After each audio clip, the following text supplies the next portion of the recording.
Okay, thanks for having me. My name's Andrew Peak. I do not have a real job, and I have been spending the last 18 months front-loading the product market fit part of a startup lifecycle. So this is about that. The quick history, it's already been really covered at FreshBooks, JetCooper. We sold JetCooper and the product spin-off to Shopify, where I coined the term Shopifyed. Now I'm working under my own brand of company called The Junction Company, which nobody knows. I kind of like it that way. I won't tell you what we do. If I recall correctly, startup life went something like this, and I'm specifically referring to, oh, it's not staggered, okay. I'm specifically referring to the spin-off company that we ran called Pilot. So these are more, they have more of an effect when they come out one bullet at a time, but we'll see what happens right here. So the story went something like this. Demo Camp is where it all started, and we nailed Demo Camp. David Crow bought me scotch. I thought I had the startup game figured it out. We then did an investor tour by invitation. This is when people actually ask you to their office because they are interested in you, not when you go there looking for the money. That was probably like the peak in terms of recruiting leverage that we had. We built an all-star team. That sounds great. I'll tell you why it may not be afterwards. We scheduled launch dates. We rescheduled launch dates. Stop me if this sounds familiar if you've ever been here, if you've ever run a startup.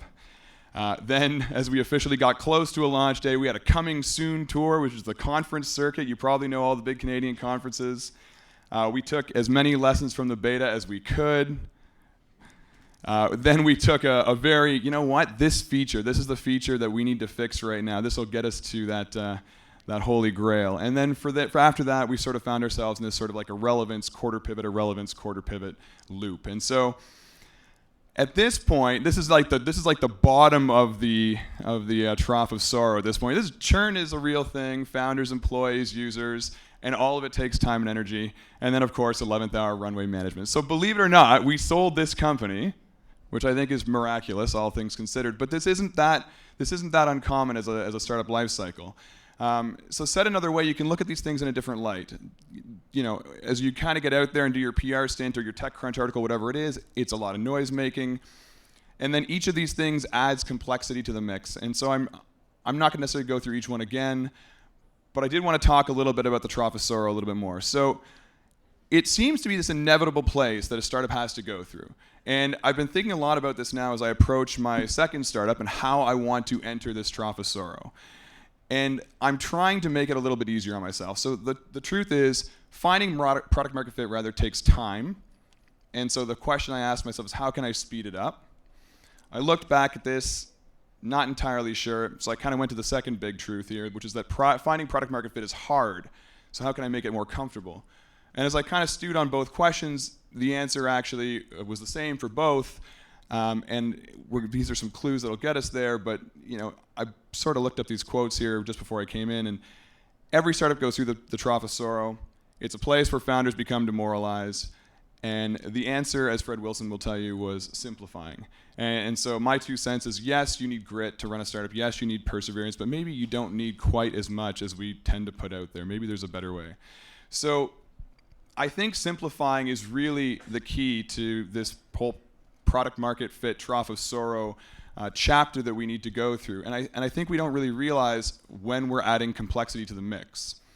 So the truth is, like, when you get up on stage and announce your startup, or you get TechCrunch, or whatever the case may be, that is adding complexity. You now have a whole bunch of people who are going to be making demands on your time coming from that. So if you haven't allocated for that time, then you probably should think about that next time you're about to do a PR push. Similarly, I think dates can also be something that add complexity. So now you're making a lot of trade-offs, and I don't want to make this like a blanket statement. Sometimes dates are a great thing, but the truth is, a lot of times what you need with a good idea is to let it run in a background process for a while. And so when you have a hard launch date where every day from 8 to 8 you're constantly thinking about hammering away, you're not really giving any ideas a chance to sort of sit in the background for a little while, and that's actually where a lot of the magic happens. I think analytics are something that adds complexity pre-product market fit. The truth is, it's a binary outcome. You either have it or you don't. And you really don't need like analytics software to tell you all the different ways you're sort of having it, sort of not having it. I actually think that tends to complicate the problem. And similarly, a team. I mean, if anyone here has been a founder and had to explain to the team right before a pivot, hey, look, we don't have the usage we want yet. Hey, look, we think it's this next iteration. That's a really challenging talk to have. And I think a lot of us have probably had that talk with our teams time and time and time again. So I'm thinking maybe it's a better idea this time around if I sort of reduce the complexity of the team as well. Similarly, is that 5 minutes? Perfect. Software adds complexity. Money has its own business model. Don't mistake that one either. And frankly, I think that like thinking in these in terms of companies is actually kind of hurting us a little bit as well. So I mean, if you're early days, this is sort of my last 18 months. I've cycled through about 150 ideas, 15 experiments, 5 or 6 projects, which are a little more expensive than experiments. And finally, just now, I've spun one out into a company only because it started to finally earn revenue and actually needed the formality of that overhead. So if I have 10 more seconds, I'll just run through the tips here. A great way to do this, to find product market fit that won't stress you out and won't crush your soul, is just open a service company, go find a customer with a problem, and iterate in that space until you find what might look like a product opportunity. People will pay for a better process, not just software. So if you're thinking you need software to solve a problem, maybe unwind that assumption and think about whether you can just create a better process for that pilot customer, because if you can, that's what they're going to pay for as well.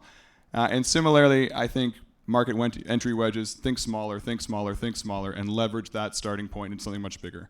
So that's all I'm going to really say. I think I've been doing this now for 18 months. I'm a lot less stressed than I was the first time around. Thank you.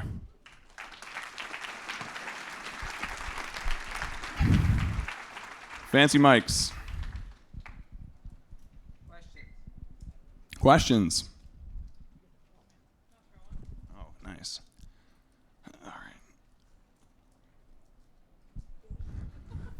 You want to toss me that one? I kind of like the hang of this. Am I on? So yeah, if you're trying to turn a service into a product, it makes a lot of sense, but you're never going to have that big a sample to work with. How do you know which problems to focus on? How do you prioritize? That's a great question. So I look for 2 things. Like, one, I look for markets that are undergoing massive change, and then I look for the most motivated potential customer within that. So I don't want to pitch, but like I'll give you an example. I've been thinking a lot about the future of retail. Right now, one of the things I'm doing is turning Airbnb properties into retail spaces, because Airbnb hosts are super motivated to add an extra $250 to $500 to their bottom line. Small wedge. Thanks. Question?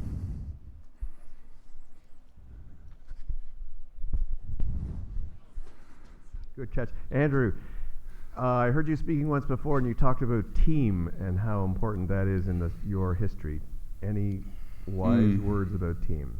Yeah, I've got a lot of thoughts about team. I've been a part of some incredibly cohesive teams. So I think, okay, the most important thing I can say is that trust is the most important thing. It's the fastest weapon you can have as a team.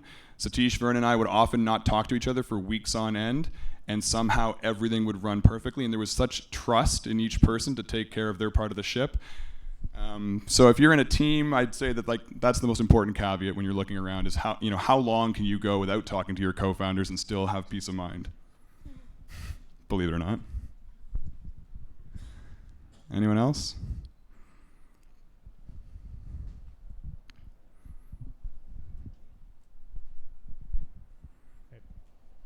You hear me? Yep.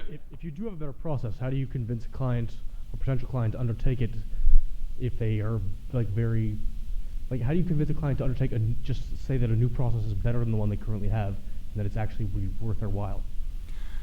How do you convince them? Well, I mean, they're either motivated or not. I don't think convincing is really part of the equation here, right? I think that if you're trying to convince, you're barking up the wrong tree. So, maybe a good example is, you look at brands right now, and you look at branded content, for example. Brands want to acquire a lot of branded content. Can you go in there, talk to a brand, and say, you know what, can we come up together with a way of helping you acquire more branded content faster, right? Or what does branded content mean to you? Maybe can we loosen up that definition a little bit to have a wider pool to play in? Just things like that. I would say work with what they're telling you rather than trying to put something on them. You're looking for product opportunities, not pushing them. One more question.